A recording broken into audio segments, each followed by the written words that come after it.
గుజరాత్లోని మేర్బీ జిల్లా వీర్పాడ గ్రామంలో ఓ వింత ఘటన జరిగింది. గ్రామానికి చెందిన ప్రాంజీవన్ సదారియా అనే రైతుకు చెందిన వ్యవసాయ పొలంలో ఉన్న 18 అడుగుల లోతైన బావిలో నీరు నిరంతరం సముద్రపు అలల్లో ఎగిసిపడుతుండటం ఆసక్తితో పాటు భయాన్ని కూడా కలిగిస్తుంది.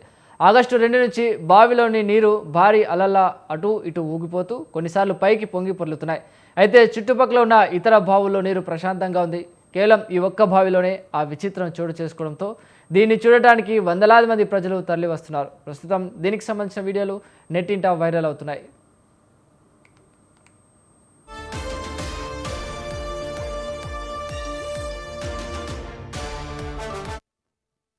ప్రారంభంలో ఈ వింతకు భూకంపం లేదా సిస్మిక్ యాక్టివిటీ కారణమై ఉంటుందని స్థానికులు భయాందోళన చెందారు. అయితే జిల్లా జియాలజిస్టులు దీనిపై స్పష్టతనిచ్చారు. ఎలాంటి భూకంప ముప్పు లేదని, ప్రాంతంలో పడిన భారీ వర్షాల పట్ల భూగర్భ జలాలు వేగంగా రీఛార్జ్ అయ్యాయని, ఆ సమయంలో లోపలి రాళ్ల మధ్య చిక్కుకున్న గాలి తీవ్రమైన ఒత్తిడితో బయటకు రావడం వల్లే నీటిలో ఈ అలలు ఏర్పడుతున్నాయని వివరించారు.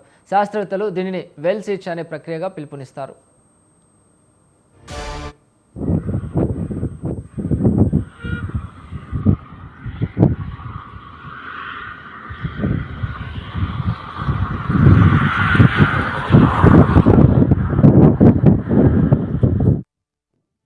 గుజరాత్లోని మోర్బీ జిల్లా వీర్పాడ గ్రామంలో ఓ వింత ఘటన జరిగింది.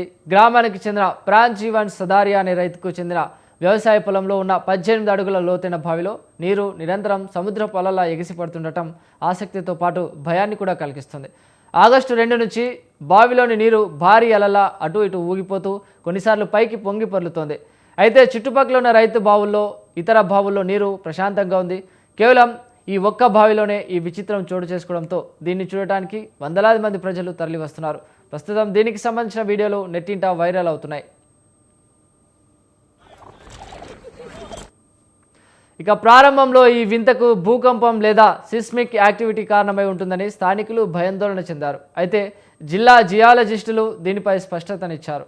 ఎలాంటి భూకంప ముప్పు లేదని, ప్రాంతంలో పడిన భారీ వర్షాల వల్ల భూగర్భ జలాలు వేగంగా రీఛార్జ్ అయ్యాయని, ఆ సమయంలో లోపలి రాళ్ల మధ్య చిక్కుకున్న గాలి తీవ్రమైన ఒత్తిడితో బయటకు రావడం వల్లే నీటిలో ఈ అలలు ఏర్పడుతున్నాయని వివరించారు. శాస్త్రవేత్తలు దీనిని వెల్ సీచ్ అనే ప్రక్రియగా పిలుస్తారు.